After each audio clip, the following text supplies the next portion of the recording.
Pragya Media YouTube channel. Please like and share and subscribe. Pragna media ప్రేక్షకులకి నా నమస్కారములు. ఈరోజు ప్రజ్ఞా మీడియా యూట్యూబ్ ఛానల్ మరియు అల్లూరి సత్యనారాయణరాజు సాంస్కృతిక కేంద్రం ద్వారా ఒక విషయాన్ని ఒక ప్రముఖ వ్యక్తి సుబ్రహ్మణ్యం గారు, వైన్ కాలేజీ ప్రిన్సిపల్, మాజీ ప్రిన్సిపల్, ఆయన అడిగి ఒక విషయాన్ని తెలుసుకోవడానికి ఈ కార్యక్రమం చేస్తున్నాం. అదేమిటంటే జీడిపి. ఈ మధ్యకాలంలో మనం ఎక్కువగా వినిపిస్తున్న వర్డ్ ఎప్పటి నుంచో ఉంది, కానీ న్యూస్లో రావటం ఎక్కువగా ఏదైతే వస్తుందో అది మనకు మైండ్లో ఉండిపోతూ ఉంటుంది. అది తెలుసుకోవాలని కుతూహలం నాకు ఉంది, చాలామందికి మా ప్రేక్షకులకి చాలామందికి ఉండే ఉంటుంది. సో ఈ జీడిపి గురించి పూర్తి వివరాలు చెప్పడానికి రెడీగా మన సుబ్రహ్మణ్యం గారు ఉన్నారు. అయ్యా సుబ్రహ్మణ్యం గారు నమస్కారం అండి. నాగేంద్ర గారు నమస్కారం. మాకు జీడిపి గురించి మా ప్రేక్షకులకి మీరు పూర్తిగా వివరిస్తారని అందరికీ అర్థమయ్యే రీతిలో మిమ్మల్ని కోరుతున్నాం సార్. మీరు నన్ను జీడిపి ఇంగ్లీష్లో అయితే గ్రాస్ డొమెస్టిక్ ప్రోడక్ట్, జాతీయ స్థూల ఉత్పత్తి, అలాగే ఆర్థిక అంశాలు, దాని ప్రాముఖ్యత మాట అస్తమానం వినపడుతున్న మాటగా అడిగారు. కానీ దాని గురించి తెలుసుకోవాలంటే కొన్ని ఆర్థిక అంశాల గురించి కూడా కొన్ని తెలుసుకోవాల్సి ఉంటుంది. అందుకని నేను చాలా ప్రారంభంలోకి వెళ్ళిపోయి మీకు చెప్పే ప్రయత్నం చేస్తాను. ఉదాహరణకి ఒక సముద్ర పొడ్డున ఒక వ్యక్తే ఉన్నాడు అనుకుందాం. ఒక దీవిలో ఒక వ్యక్తి ఉంటున్నాడు, ఇంకెవ్వరూ లేరు. అతను సర్వైవ్ అవ్వాలి అంటే, అతను జీవనం సాధించాలి అంటే ఏం చేయాలి?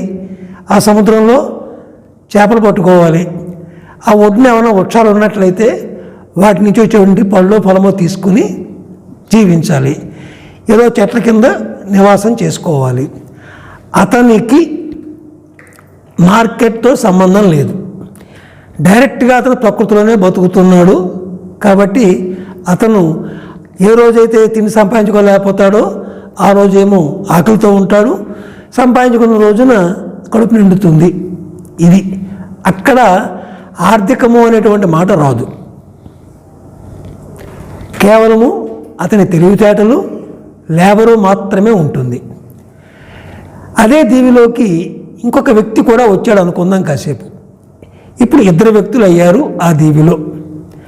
ఇద్దరు వ్యక్తులు కూడా ఇప్పుడు వాళ్ళకి ప్రకృతి అక్కడే ఉంది. సముద్రంలో వాళ్ళు చేపలు పట్టడానికి వెళ్తారు, ఒడ్డున పళ్ళు కోసుకోవడానికి వెళ్ళొచ్చు. కానీ ఇద్దరు ఏం ఆలోచన చేయొచ్చు అంటే, ఇద్దరం ఒకే పని చేయడం ఎందుకు, నేనేమో చేపలు పడతాను, నువ్వు వెళ్ళి పళ్ళు కోసుకునిరా, మనం షేర్ చేసుకుందాం అనుకోవచ్చు. దాన్ని మనము శ్రమ విభజన అంటాం. ఆ రకంగా శ్రమ విభజన చేసుకుని ఒక వ్యక్తి చేపలు తీసుకొస్తాడు, ఇంకొక వ్యక్తి పళ్ళు ఫలాలు తీసుకొస్తాడు. వాళ్ళిద్దరూ కూడా పంచుకుని వాళ్ళిద్దరూ కూడా జీవిస్తారు. ఇక్కడ కూడా మనకి మార్కెట్ లేదు, వినిమయం మాత్రమే ఉంది. అంటే ఏమిటి? వాడు పళ్ళు ఇస్తాడు, వీడు చేపలు ఇస్తాడు. ఎప్పుడైతే వినిమయం జరుగుతుందో ఇద్దరూ సమానంగా పంచుకుని అవసరానికి తిని చేసుకున్నప్పుడైతే దానికి మార్కెట్ లేదు అక్కడ. ఎందుకు లేదంటే అది సోషలిజం అవుతుంది. ఇది ఎవరి శక్తి కొద్దీ వాళ్ళు సంపాదిస్తున్నారు, ఎవరి అవసరానికి కొద్దీ వాళ్ళు తింటున్నారు. From each according to his ability to each according to his need అన్న స్లోగన్కి అక్కడ సరిపోతుంది. ఎందుకని ఇద్దరూ సంపాదిస్తున్నారు, ఇద్దరూ సమానంగా అనుభవిస్తున్నారు. కాబట్టి అక్కడ కూడా మార్కెట్ లేదు. మార్కెట్ ఎప్పుడు వస్తుందంటే, నా పళ్ళు నేను కోసుకొచ్చాను, నా శ్రమ ఎక్కువైంది, నువ్వు చేపలు పట్టే శ్రమ కన్నా నేను పళ్ళు కోసుకొచ్చే శ్రమ ఎక్కువైంది, చెట్టు ఎక్కాలి, ఎక్కువ కష్టపడాలి, ఎక్కువ తెలివితేటలు ఉపయోగించాలి అని నేనేమో నీకు తక్కువ పళ్ళు ఇస్తాను, నువ్వు నాకేమో ఎక్కువ చేపలు ఇవ్వాలి అన్న ఇద్దరికి మీమాంస మొదలైనప్పుడు అక్కడ మార్కెట్ రావడం జరిగింది. అనగా నేను ఒక 10 పళ్ళు నీకు ఇస్తాను, నాకు 2 చేపలు అనొచ్చు. వాడంటాడు నేను 1 చేప ఇస్తాను, నాకు 10 పళ్ళు అనొచ్చు. దాన్ని మనం ఏమంటాం? బార్గెయిన్. ఒకళ్ళనొకళ్ళు బార్గెయిన్ చేసుకుంటున్నారు. ఇక్కడ ఒక చిన్న విషయం ఏంటంటే, ఇప్పుడు చేపలు వాడికి ఆదాయం ఒకడికి, పళ్ళు రెండో వాడికి ఆదాయం. నా దగ్గర చేపలు ఎక్కువ ఉన్నాయి కాబట్టి నా దగ్గర చేపల విలువ తక్కువ, నీ దగ్గర పళ్ళు ఎక్కువ ఉన్నాయి కాబట్టి రెండో వాడి దగ్గర వాడికి పళ్ళ విలువ తక్కువ. వాడికి చేపలు లేవు కాబట్టి వాడికి చేపలు కావాలి, దాని విలువ ఎక్కువ వాడికి. నా దగ్గర పళ్ళు లేవు కాబట్టి చేపలు ఉన్నాయి కాబట్టి నాకు పళ్ళ విలువ నాకు ఎక్కువ. కాబట్టి నేను వాడు కూర్చుని కాసేపు బార్గెయిన్ చేసుకుని మొత్తానికి ఒక ఒప్పందానికి వస్తాం. నేను నీకు 2 చేపలు ఇస్తాను, నువ్వు నాకు 15 పళ్ళు ఇయ్యి అని బార్గెయిన్కి వస్తాడు. వాడు కూడా ఒప్పుకుంటాడు. దీన్ని మనం ధర అంటాం. అంటే 2 చేపల ఖరీదు 15 పళ్ళు, 15 పళ్ళ ఖరీదు 2 చేపలు. నా దృష్టిలో ధర అంటే 2 చేపలు 15 పళ్ళు, నీ దృష్టిలో ధర అంటే 15 పళ్ళు 2 చేపలు. ఈ రకంగా మొట్టమొదట వస్తు వినిమయ పద్ధతిలో మార్కెట్ మొదలయ్యింది. ఇప్పుడు మొత్తం ఉత్పత్తి ఎంత అంటే, నా దగ్గర ఉన్న చేపలు ఎన్ని ఉంటే అన్ని 100 ఉన్నాయి, 100 చేపలు. నీ దగ్గర ఎన్ని పళ్ళు ఉన్నాయి? ఏదో 1000 పళ్ళు ఉన్నాయి.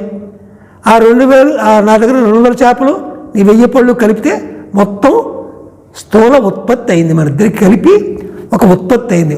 ఒక ప్రాంతంలో ఉన్నాం, ఇద్దరం కూడా వస్తువులు సంపాదించుకుంటున్నాం, వాటిని మొత్తం కూడుకున్నాం. అది ఇద్దరికీ కూడా ఆదాయం అయింది, ఇద్దరికి అదే వ్యయం కూడా అయింది.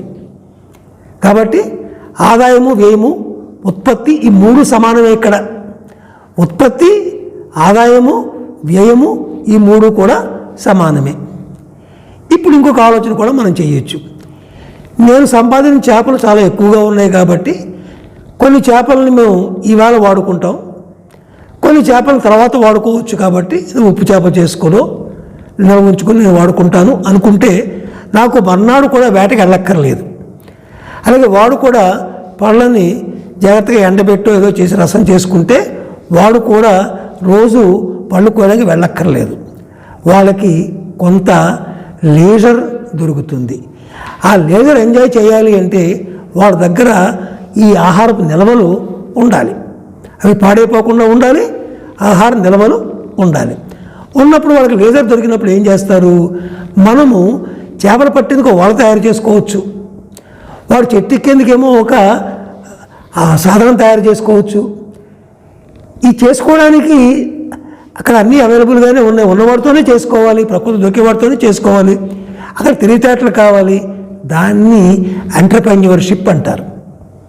అంటే వాళ్ళు వాళ్ళ తెలివితేటల్ని, లేబర్ని, ఆలోచనని ఉపయోగించుకుని చేపలు ఎలా బాగా పట్టాలి అని, ఇంకొకడు పళ్ళు ఎలా జాగ్రత్తగా ఎక్కువ కోసుకురాగలము అని ఇద్దరూ కూడా ప్రయత్నం చేస్తారు. దాని పేరు క్యాపిటల్ ఇన్వెస్ట్మెంట్ అంటాం. అంటే పెట్టుబడి. వాళ్ళ పెట్టుబడి ఏమిటి? ఆయనకి ఒకరికి చేపల పెట్టుబడి, ఇంకొకటికి పళ్ళే పెట్టుబడి. కానీ ఇవి ఎక్కువగా ఉన్నాయి కాబట్టి వాళ్ళు తినేయగా వాళ్ళ అవసరాలకు పోగా మిగిలిన దాన్ని ఆ లేజర్కి ఉపయోగించుకుని ఆ టైంలో వాళ్ళు వస్తువులు తయారు చేసుకుంటున్నారు. ఏం తయారు చేసుకుంటున్నారు? వాటిని ఉత్పత్తి వస్తువులు అంటాం. అంటే క్యాపిటల్ గూడ్స్. వాటిని ఉపయోగించి ఇంకా ఎక్కువ చేపలు పట్టవచ్చు, ఈయన ఇంకా ఎక్కువ పళ్ళు కోసుకురావచ్చు. అంటే వాళ్ళ యొక్క ప్రొడక్టివిటీ, ఉత్పాదక సామర్థ్యం బాగా పెరిగింది అంటాం. ఇదే విషయాన్ని మనం 3 అవ్వచ్చు, 3,000 మంది అవ్వచ్చు, 3 లక్షల మంది అవ్వచ్చు, ఎంతమంది ఉన్నప్పటికీ కూడా ప్రతివాడు కూడా తన దగ్గర ఏదైతే ఉందో ఒక నైపుణ్యం, దాని ద్వారా అతను ఏదైతే ఒక వస్తువును కానీ సేవను కానీ చేయగలుగుతున్నాడో ఆ వస్తువుకి లేక సేవకి అతనికి విలువ తక్కువ, అది లేనివాడికి దాని విలువ ఎక్కువ. మనం వాడుతూ ఉంటాం ఒక మాట, ఉన్నప్పుడు దాని విలువ తెలియదు అని. ఒక కిడ్నీ పాడైపోయింది అనుకోండి, ఆ కిడ్నీ ట్రాన్స్ప్లాంటేషన్కి ఎంత ఖర్చు అవుతుంది, కిడ్నీ దొరకడంలో ఉండే ఇబ్బందులు అవన్నీ అనుభవించినప్పుడు మనకున్న కిడ్నీ విలువ తెలుస్తుంది. యాజ్ ఇట్ ఈజ్గా ఆరోగ్యంగా ఉన్న కిడ్నీ విలువ మనకు కట్టలేం, తెలియదు దానికి విలువ. ఎప్పుడు తెలుస్తుంది? కిడ్నీ పాడైపోయినప్పుడు. అలాగే మన దగ్గర ఉన్న నైపుణ్యం కానీ లేక మన వస్తు ఉత్పత్తి సామర్థ్యం కానీ ఎంత ఉన్నా దాని విలువ మన దృష్టిలో తక్కువ. మన దగ్గర లేనిది మనకు కావాల్సింది ఉంది, ఎదురువాడి దగ్గర ఉన్న వస్తువు కానీ సేవ కానీ నాకు కావాలి, నా దగ్గర ఉన్న వస్తువు కానీ సేవ కానీ రెండో వాడికి కావాలి అన్నప్పుడు ఒక వినిమయం అనేటువంటిది ఏర్పడుతుంది. ఆ వినిమయంలో ఏర్పడే నిష్పత్తినే మనము ధర అంటాం. సో ధరని మనము వస్తువుల రూపంలో చెప్పగలము. దాని పేరు మార్కెట్ అయిపోయింది. ఇప్పుడు నెక్స్ట్ సమస్య ఏంటంటే, నాకు చాలా వస్తువులు అవసరం అవుతాయి, చాలా డిఫరెంట్ టైముల్లో అవసరం అవుతాయి. నాకు ఒంట్లో బాగోన్నప్పుడు డాక్టర్ గారి సర్వీస్ కావాలి కానీ ఆరోగ్యంగా ఉన్నప్పుడు అక్కర్లేదు. అలాగే నాకు ఆకలేసినప్పుడు భోజనం కావాలి కానీ లేనప్పుడు అక్కర్లేదు. కాబట్టి కొంతకాల వ్యవధిలో నాకు సర్వీస్ కావాల్సి వస్తుంది. అది ఎలా లభ్యమవుతుంది అనగా ఒక ప్రదేశము, కాలము, దీన్ని బట్టి నాకు వస్తువులు కావాలి. ఇప్పుడు నా ధాన్యం పడినప్పుడే ఎదురువాడు పళ్ళుకి ఉపయోగం లేకపోవచ్చు, ఎదురువాడు పళ్ళు కోసుకొచ్చినప్పుడే నాకు దాని ఉపయోగం లేకపోవచ్చు. ఇప్పుడు నాకు ఏం కావాలి అంటే, నేను నాకు కావలసినప్పుడు కావలసిన వస్తువుని కానీ సేవను కానీ పొందే అవకాశం నాకు ఉండాలి.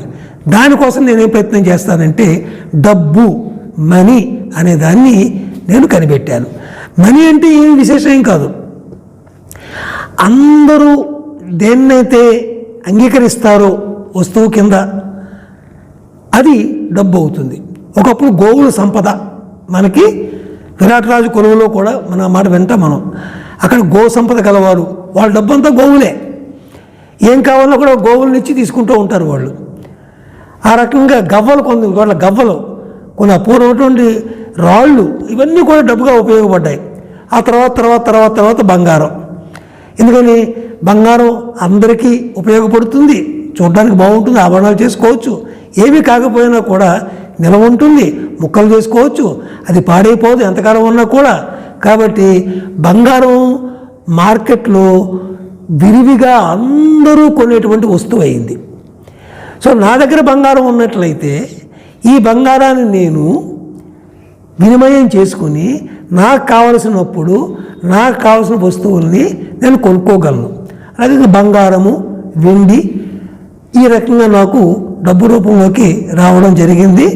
మన రోమన్ సామ్రాజ్యం దగ్గర నుంచి, ప్రాచీన కాలం దగ్గర నుంచి మన దేశంలో బంగారు నాణ్యాలని మనం ధనంగా ఉపయోగించే సందర్భాలు చాలా ఉన్నాయి. ఇవాళ కూడా రోమన్ సామ్రాజ్యంలో మన వ్యాపార రీత్యా ఉన్నటువంటి బంగారు నాణ్యాలు ఇవాళ కూడా దొరికాయి, చరిత్రలో మిగిలిపోయాయి. అలాగే వెండితో కూడా నాణ్యాలు, ఇది బాగానే ఉంది. అయితే బంగారము, వెండి అనేటువంటిది డబ్బు రూపంలో తీసుకెళ్ళడం కష్టం, మోసుకెళ్ళాలి, బరువు, ఇది అవసరమా, దొంగతనం పట్టుకుపోవచ్చు. అంచేత దీనికి క్రమంగా రూపాంతరాలు చెందుతూ ఏమైందంటే, ఈ బంగారు నాణ్యాలు అన్నిటినీ కూడా మోసుకెళ్ళక్కర్లేకుండా బంగారు నాణ్యాలు ఎక్కడో ఒక చోట పెట్టి ఒక రిసీట్ తీసుకుని, అంటే ఒక బ్యాంక్ క్రియేట్ చేసుకోవచ్చు మనం. ఈ బంగారు నాణ్యాలన్నీ కూడా బ్యాంకులో పెట్టేసి వాడు మనకు రిసీట్ ఇస్తాడు, ఇన్ని బంగారు నాణ్యాలు నా దగ్గర ఉన్నాయని చెప్పి రిసీట్ ఇస్తాడు. ఆ రిసీట్ పట్టుకుని నేను ఈ బంగారు నాణ్యాలతో ఈ రిసీట్లు పట్టుకుని వెళ్ళగలను ఎక్కడికైనా, ట్రావెలర్స్ చెక్ లాగా అనమాట. అది ఎక్కడికి పట్టుకెళ్ళినా కూడా ఆ రిసీట్ ఇస్తాను నేను, వాడు నాకు కావాల్సిన వస్తువులు ఇస్తాడు. వాడు నిజంగా బంగారం కావాలనుకుంటే ఈ బ్యాంక్ దగ్గరికి వెళ్ళి ఆ బంగారాన్ని వాడు తీసుకోవచ్చు. అది redemption. I promise to pay. మన కరెన్సీ నోటు మీద ఉండేటువంటిది ఏమిటది? ఐ ప్రామిస్ టు పే అంటే అది ప్రామిసరీ నోటు. దేనికి ప్రామిసరీ నోటు? ఒకప్పుడు అయినట్లయితే అది బంగారానికి ప్రామిసరీ నోటు. అలా చాలా కాలము బంగారం చలామణి అయింది, వెండి చలామణి అయింది, తర్వాత రాగి చలామణి అయింది. తర్వాత ప్రభుత్వాలు ఏర్పడిన తర్వాత, ప్రభుత్వాలు బలం ఒక జగ్రాఫికల్ ఏరియాలో, ఒక దేశంలో వాళ్ళ సార్వభౌమిక అధికారం ఏర్పడిన తర్వాత నాణ్యాలు కూడా అవసరమేమీ లేదు.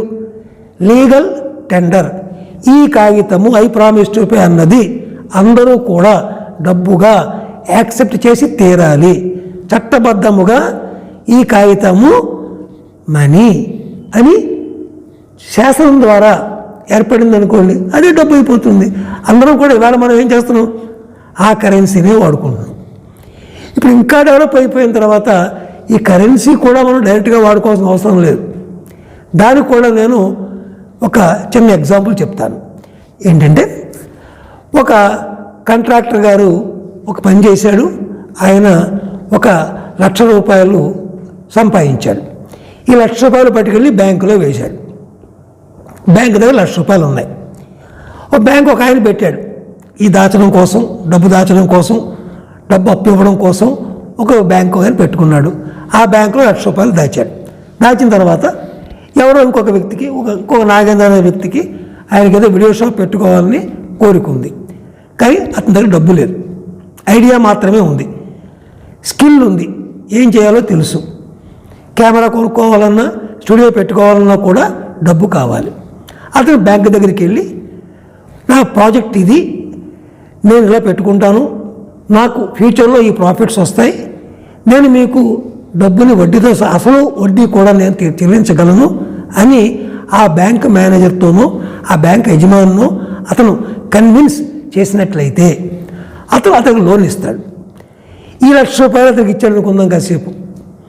అతను పట్టుకెళ్ళి ఈ వ్యక్తి మళ్ళీ ఈ కాంట్రాక్టర్ని పిలిచి, నాకు స్టూడియో కట్టిపెట్టు, నా కెమెరా తెచ్చిపెట్టు అని పురమాయించి ఆ 1,00,000 రూపాయలు పట్టుకెళ్ళి ఈ కాంట్రాక్టర్కి ఇచ్చాడు అనుకోండి.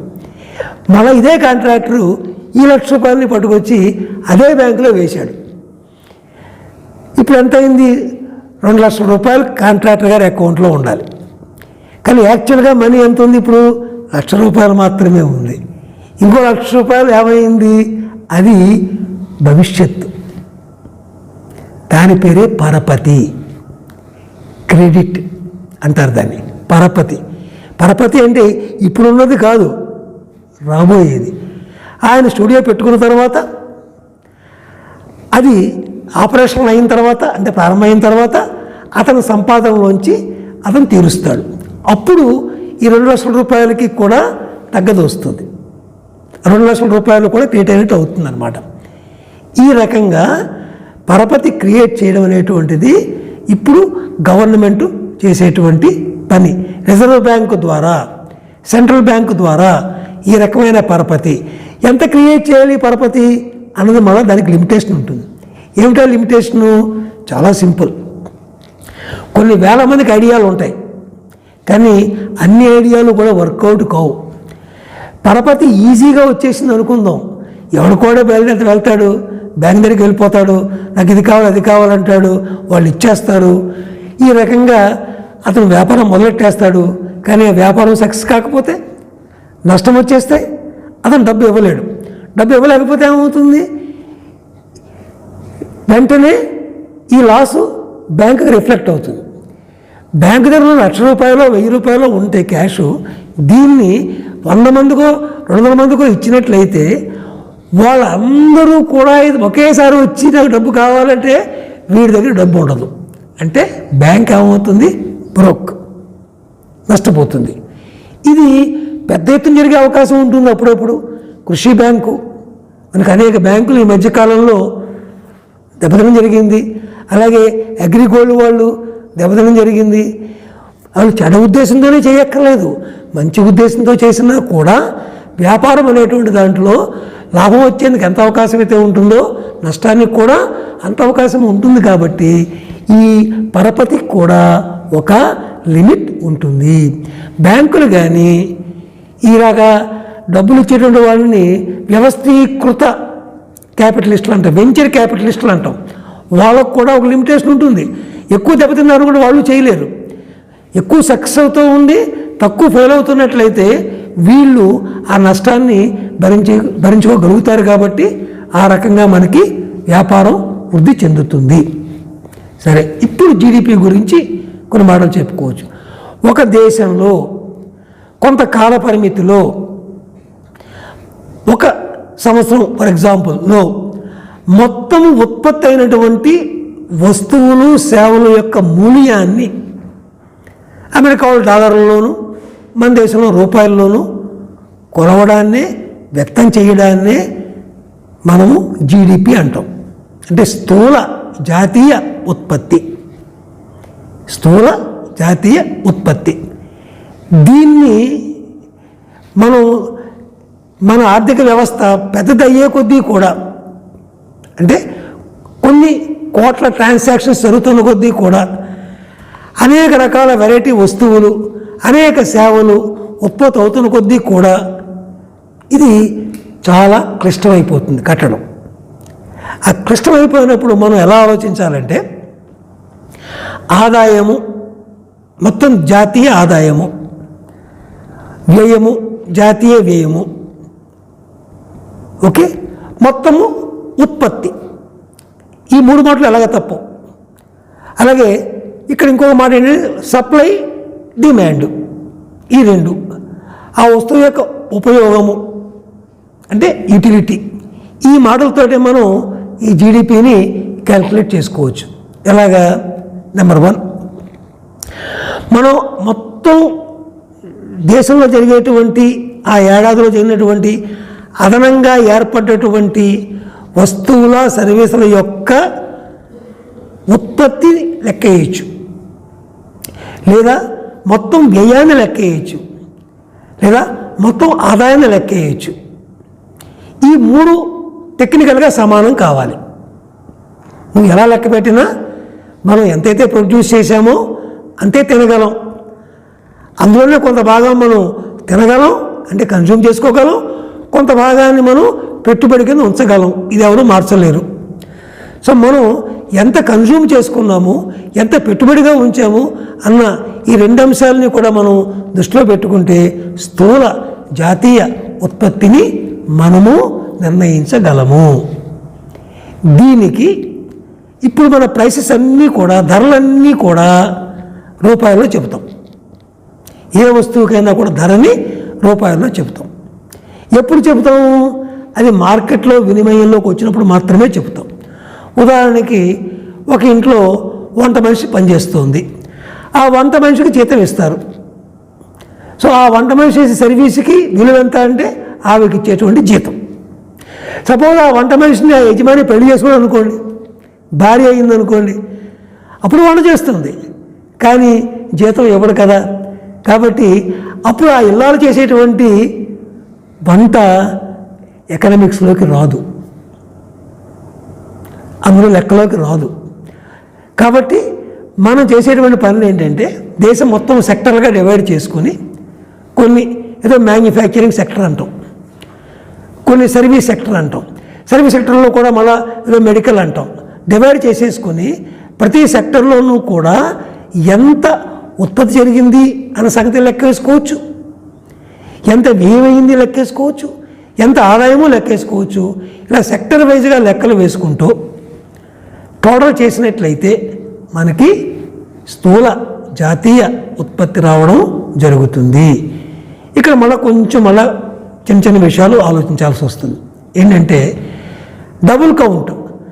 నేను పెట్టినటువంటి ఖర్చు ఇంకోటికి ఆదాయం కావచ్చు. నేను మార్కెట్లోకి వెళ్ళి టీషర్ట్ కొనుక్కున్నాను ఒక 100 రూపాయలు పెట్టి. ఈ 100 రూపాయలు నాకేమో ఖర్చు కింద వచ్చింది, అవతల వాడికి, ఈ వ్యాపారం చేసేవాడికి ఈ 100 రూపాయలు ఆదాయంలోకి వెళ్ళింది. అందులో అతను పెట్టిన ఖర్చు పోను, మిగిలిన అతనికి లాభం కింద వస్తుంది. ఈ డబుల్ కౌంటింగ్ లేకుండా చేయడం కోసం మనం ఎకనామిక్స్లో కొన్ని స్టాటిస్టిక్స్ ఉపయోగించుకుంటాం, కొన్ని లెక్కలు ఉపయోగించుకుంటాం. అంటే ఏమీ లేదు, వాల్యూ యాడెడ్ ట్యాక్స్ అనే మాట మనం విన్నాం. వాల్యూ యాడెడ్ ట్యాక్స్, విలువ ఆధారిత పన్ను విధానము అని మనం విన్నాం. అదే వాడుకుంటాం. అంటే ఏం లేదు. ఉదాహరణకి ఇప్పుడు నేను చెప్పినటువంటి టీషర్ట్ ఎగ్జాంపుల్ తీసుకున్నట్లయితే, ఈ టీషర్ట్లు ఎక్కడో కొంటాడు, ఆ కొన్నవాడు ఎవడో టీషర్ట్లు ప్రొడ్యూస్ చేశాడు. ఆ టీషర్ట్లకి దారం కావాలి, ఆ దారం కొంటాడు. ఈ టీషర్ట్ ధరలో ఆ దారం తయారు చేసిన వాడి కాస్టు వచ్చేస్తుంది, ఈ షర్ట్ చేసిన వాడి కాస్టు వచ్చేస్తుంది. ఈ 100 రూపాయల్లోనూ కూడా ఇవన్నీ వచ్చేస్తాయి. కాబట్టి నేను టీషర్ట్ వేసుకోవడానికి సిద్ధంగా ఉన్నాను, కొని వేసుకున్నాను, ఇది వెంటనే నేను వాడుకున్నాను కాబట్టి దీని విలువ కట్టినట్లయితే వెనక్కి వెళ్ళక్కర్లేదు. ఈ టీషర్ట్ విలువ ఇలాగా నేను వాడకానికి వీలుగా ఉన్నటువంటి వస్తువుల యొక్క లేక సర్వీసెస్ యొక్క విలువల్ని నేను ఎండ్ యూజ్లో తెలుసుకున్నట్లయితే అందులో ప్రతి స్టేజ్లోనూ ఉన్నటువంటి విలువలు కలిసిపోతాయి. కాబట్టి ఇది తెలుసుకుంటే చాలు, నాకు స్థూల జాతీయ ఉత్పత్తికి కావలసిన అంశాలు వచ్చేస్తాయి. నేను వాడడానికి ముందున్నటువంటి ఉత్పత్తి స్టేజ్లు అన్నీ కూడా వాటిని ఇంటర్మీడియట్ స్టెప్స్ అంటాం, లేక ఇంటర్మీడియట్ స్టేజెస్ అంటాం. అవన్నీ ఇందులో ఇంక్లూడ్ అవుతాయి. కాబట్టి నేను స్థూలంగా జాతీయ ఉత్పత్తిని అంచనా వేయగలుగుతాను. ఎలా కనుక్కుంటాం అంటే సర్వేల ద్వారా కనుక్కుంటారు. కొన్ని బాస్కెట్ ఆఫ్ గూడ్స్ అంటారు. అంటే ఏంటి, చాలా ముఖ్యంగా మార్కెట్లో దొరికేటువంటి సర్వీసెస్ అన్నీ కూడా లిస్ట్ అవుట్ చేసుకుంటాం. ఇది పెద్ద శాస్త్రం అలా కామర్స్లో, స్టాటిస్టిక్స్లో. నెక్స్ట్ ఇంపార్టెంట్ సర్వీసెస్ అన్నీ కూడా లిస్ట్ అవుట్ చేసుకుంటాం. వాటికి ఏరియాని బట్టి ఏ రేట్లు ఉంటాయో నిర్ధారణ చేసుకుంటాం. ఉదాహరణకి రిజిస్టర్ ఆఫీస్లో మనం పొలం అన్నప్పుడు కూడా స్టాంప్ డ్యూటీ కడతాం కదా. ఎలా కడతాం అంటే ఆ ఏరియాలో స్థలము ఏ రేటుకి అమ్ముడవుతుందో. ఉదాహరణకి మా ఏరియాలో ఒక ఇల్లు ఒక 50 లక్షలకు అమ్ముడైంది అనుకోండి. అన్ని ఇల్లు అమ్మటం లేదు అక్కడ, ఒకడే అమ్మాడు ఇల్లు, 50 లక్షలే వచ్చింది వాడికి. కానీ ఆ ఏరియాలో ఒక 10 ఇళ్ళు ఉన్నాయనుకోండి, వాడి ఖరీదు లెక్కేస్తాం మనం. 50 లక్షలు ఇంటూ 10 వేసుకొని 5 కోట్లుగా లెక్కేసుకుంటాం. కానీ అమ్ముడైంది మాత్రం ఒక ఇల్లే. సో ఈ రకంగా ఒక సంవత్సర కాలంలో అదనంగా వచ్చినటువంటివి పాత ఇల్లు గురించి కానీ, పాత పుస్తకాలు కానీ, పాత వస్తువుల గురించి కానీ ఆ లెక్క వెయ్యం మనం. సెకండ్ హ్యాండ్ మనం కొన్నాం అనుకోండి, ఆ సెకండ్ హ్యాండ్ కొన్నప్పుడు పుస్తకం విలువ లెక్కేయం మనం. ఆ అమ్మేవాడి కాస్ట్ మాత్రమే లెక్కేసుకుంటాం, వ్యాపారం వాడికి మాత్రమే లెక్కేసుకుంటాం. ఆ రకంగా మనం కొన్ని మెథడ్స్ని ఉపయోగించి స్థూల జాతీయ ఉత్పత్తిని లెక్కేయడం జరుగుతుంది. నేను ఇందాక చెప్పినటువంటి అటు ప్రొడక్షన్ సైడ్ నుంచి, ఇటు వ్యయం సైడ్ నుంచి, అటు ఆదాయం సైడ్ నుంచి, ప్లస్ ఇటు ఇన్వెస్ట్మెంట్ నుంచి ఇవన్నీ జాగ్రత్తగా చూసుకుని ఏ అంశానికి ఎంత ప్రాధాన్యత ఇవ్వాలో అవన్నీ కూడా మనం పెట్టుకుని మెథడ్స్ ఉన్నాయి మనకి. దాన్ని మనం రూపాయల్లో కనుక ఎక్స్ప్రెస్ చేసినట్లయితే దాన్ని స్థూల జాతీయ ఉత్పత్తి అంటారు. ఇక్కడ మనం 2 మార్లు చెప్పి నేను ఈ అంశాన్ని ముగిస్తాను. ఈ స్థూల జాతీయ ఉత్పత్తి నామినల్, రియల్ 2 మాటలు వాడతారు. నామినల్ అంటే ఈ ఏడాది ధరల ప్రకారమే మనం ఈ లెక్క వేసినట్లయితే అది నామినల్ అవుతుంది. ఇలా కాకుండా మనము గతంలో ఏదో ఒక సంవత్సరం తీసుకుని ఆ ధరల ప్రకారము ఇప్పుడు లెక్కేసినట్లయితే దాన్ని రియల్ అంటారు. గతంలో మనం తీసుకున్నటువంటి రెఫరెన్స్ సంవత్సరాన్ని బేస్ ఇయర్ అంటారు. ఉదాహరణకి ఇది 2021. 2018 మనం బేస్ ఇయర్గా తీసుకుని పాండమిక్ ముందు ఇప్పుడు ఆ ధరల ప్రకారము ఇప్పుడు వస్తువుల్ని, ఇప్పుడు సేవల్ని మనము టోటల్ చేసినట్లయితే దీన్ని మనము రియల్ జీడిపిగా భావిస్తాం. అంటే అప్పటికి ఇప్పటికీ ఎంత మార్పు వచ్చింది అనే సంగతి మనకి తెలుస్తుంది. అంటే జీడిపి ఎట్ కాన్స్టెంట్ ప్రైసెస్. అది 18 సంవత్సరం మనం రిఫరెన్స్ పెట్టుకున్నాం. ఆ ధరలు అప్పుడు తక్కువగా ఉండొచ్చు, ఇప్పుడు ధరలు పెరిగాయి. కానీ ఆ ధరల ప్రకారమే ఇప్పుడున్న వస్తువులకి మనము సేవలకి విలువ కట్టి చేసినట్లయితే దాన్ని మనం రియల్ జీడిపి అంటాం. ఇది ఏం తెలియజేస్తుంది మనకి? ఇందులో చాలా ఇబ్బందులు, అసంప్షన్స్ ఉన్నా మనకి ఏం తెలియజేస్తుందంటే జాతి సంపద, ఎకనామిక్ యాక్టివిటీ వృద్ధి పొందిందా లేదా, అంటే ఇదివరకు కన్నా కూడా ఇప్పుడు మనం బాగున్నామా లేమా అనే సంగతి తెలుసుకోవడానికి ఉపయోగపడుతుంది. ప్రభుత్వం వారు వాళ్ళ విధానాలు మార్చుకోవడానికి ఉపయోగపడుతుంది. ఉదాహరణకి పాండమిక్ వచ్చినప్పుడు చాలామందికి ఉత్పత్తి సామర్థ్యం తగ్గిపోయింది, వ్యాపారాలు తగ్గిపోయాయి, బయటికి వెళ్లకుండా ఇంట్లోనే కూర్చోవడం జరిగింది. అంటే ఏం జరిగింది? ఎకానమీ ష్రింక్ అయింది, అంటే సంకోచించింది. అందువల్ల ఏమైంది? చాలామందికి గడవడం కష్టమైంది. మనకు ఎక్కువగా ఏ సేవలు కావాల్సి వచ్చాయి? ఆహారం, 2 వైద్యం. ఈ 2 సేవలకి ప్రాముఖ్యత చాలా పెరిగిపోయింది. మిగతా వాడికి తగ్గింది. టూరిజం తగ్గిపోయింది. టూరిజం తగ్గిపోగానే కొన్ని కోట్ల మంది అన్ఎంప్లాయ్ అయిపోయారు. రోడ్డు మీద అమ్ముకునేటువంటి బళ్ళు వాళ్ళు నష్టపోయారు. చాలామంది ఆల్రెడీ కొంత ఆదాయం ఉన్నవాళ్ళు, ఇంట్లో ఆహారం నిలవ ఉన్నవాళ్ళు, కొనగలిగే శక్తి ఉన్నవాళ్ళు, వాళ్ళు కొంత నిలదొక్కున్నారు, వాళ్ళు కూడా నష్టపోయారు. ఉదాహరణకి నేను అమెరికా వెళ్ళాలి, దగ్గర డబ్బులు ఉన్నాయి, వెళ్ళగలను, టికెట్ కొనుక్కోగలను, కానీ వెళ్ళే మార్గం లేదు. ఈ పరిస్థితిలో ఎకానమీ ష్రింక్ అయినప్పుడు లేనివాడి పరిస్థితి ఏమిటి అంటం కోసం ప్రభుత్వాలు ఈ జీడిపి అంకెలు చూసుకుని వాళ్ళు ధనాన్ని, అంటే పరపతిని ఇస్తారు. ఈ పరపతి అంటే అప్పు. పరపతికి రెండో సైడ్ ఏంటి? అప్పు, డెట్ అంటాం దాన్ని. Credit, debt. ఎప్పుడైతే అప్పు ఇచ్చారో ప్రభుత్వం వారు, అజంప్షన్ ఏమిటి? ఈ అప్పే ఇది. మన రాష్ట్ర ప్రభుత్వం చేసినా, కేంద్ర ప్రభుత్వం చేసినా అప్పు చేస్తుంది. అప్పు చేయడం అంటే ఎక్కడ పట్టుకొచ్చేవక్కర్లేదు, అంకె మార్చుకోవడమే. రిజర్వ్ బ్యాంక్ యొక్క దాంట్లో అంకె మార్చుకుంటే చాలు, వాళ్ళు అంకె మారిపోగానే మనకు డబ్బులు క్రియేట్ అయిపోతాయి. అదే జరుగుతుంది కూడా ఇప్పుడు. అనేక స్కీముల ద్వారా ప్రజలకి డైరెక్ట్గానే ఇప్పుడు మనం క్యాష్ని అందించడం జరుగుతుంది. దానివల్ల వాళ్ళు మార్కెట్లో కొన్ని వస్తువులు, దొరికే వస్తువుల్ని కొనుక్కుని, కొంత ఆహారాన్ని కొనుక్కుని వాళ్ళు ముందు సేవ్ అవుతున్నారు. పరిస్థితి బాగుపడిన తర్వాత ఇదంతా ఈ అప్పంతా కూడా మనమే తీర్చుకోవాల్సి వస్తుంది. ఎందుకంటే మనం అలా కష్టపడి పని చేస్తాం, ఎక్కువ పని చేస్తాం, చేసి ప్రభుత్వం అప్పంటే మన అప్పే అవుతుంది. ప్రభుత్వం అప్పంటే వేరే ఉండదు.